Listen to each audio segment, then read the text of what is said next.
Okey. Terima kasih. Dalam saya belum jemput Yang Amat. Dalam pemikiran saya hanya dua orang yang saya nampak. Bakri dengan PJ Selatan. Ya, PJ Selatan. Terima kasih Datuk Pengerusi. Ya. Saya ingin merujuk kepada butiran 020300 berkenaan dengan penyiasatan jenayah. Berkenaan kes wang hilang milik suspek di Pejabat Lama IPK Selangor pada 8 bulan November tahun 2011, di mana wang tunai sebanyak 11,700 dilaporkan hilang dalam simpanan polis. So saya rasa ini satu insiden yang sangat serius.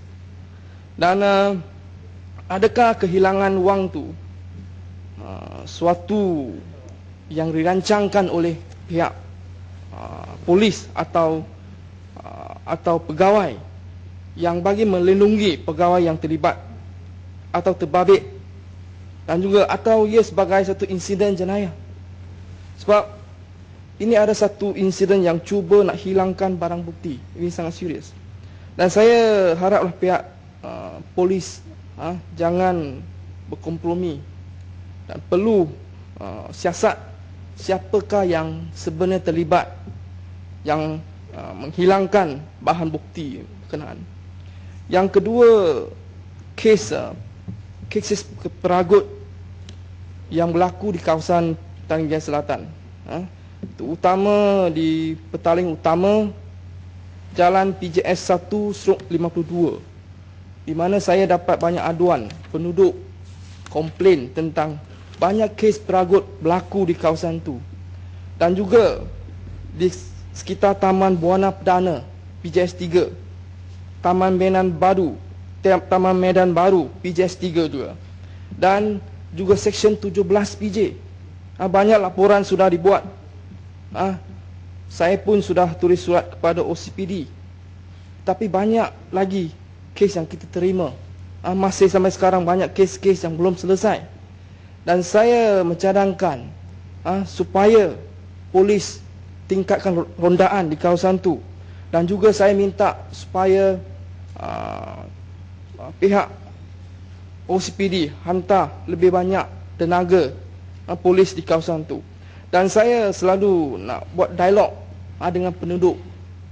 Saya menjemput OCPD. Tapi hairannya, saya pun kecewa juga. OCPD atau timpanan OCPD tak pernah datang. Dan mereka hanya hantar inspektor. Dan saya rasa dalam keadaan begitu, rakyat penduduk tidak begitu menyenang dan juga tidak begitu confident tentang polis. So saya cadangkan supaya OCPD PJ Petaling Jaya ni turun padang jumpa penduduk tentang kes-kes peragut yang berlaku di Seksyen 17 PJ ni.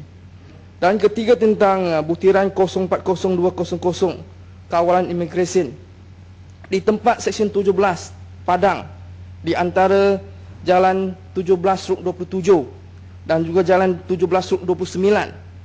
Setiap hari selepas 4 petang kita nampak banyak orang asing, terutama orang Vietnam dan juga Myanmar, yang berkeliaran di sekitar sana.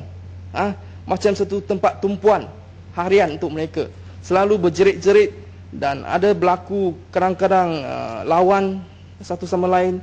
Saya rasa ini satu ancaman kepada penduduk tempatan.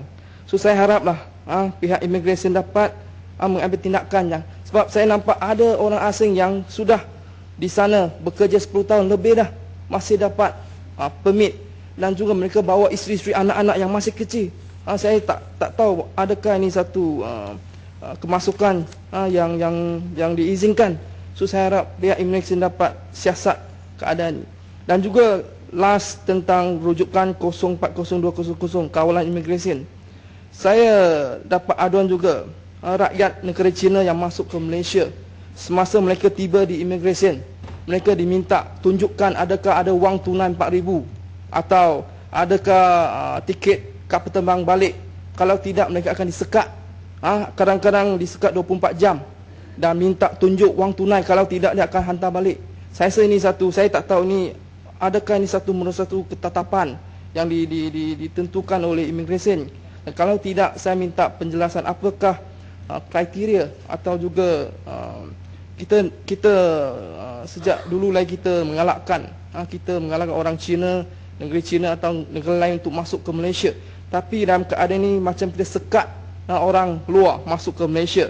Terutama ada kes yang berlaku 2 bulan yang lepas, di masa tu peniaga datang di sini untuk meniaga di sini, tapi disekat di lapangan terbang KLIA kerana tidak dapat tunjuk 4,000 tunai dan tak boleh masuk, disekat lebih dari 24 jam. So itu sahaja, sekali terima kasih.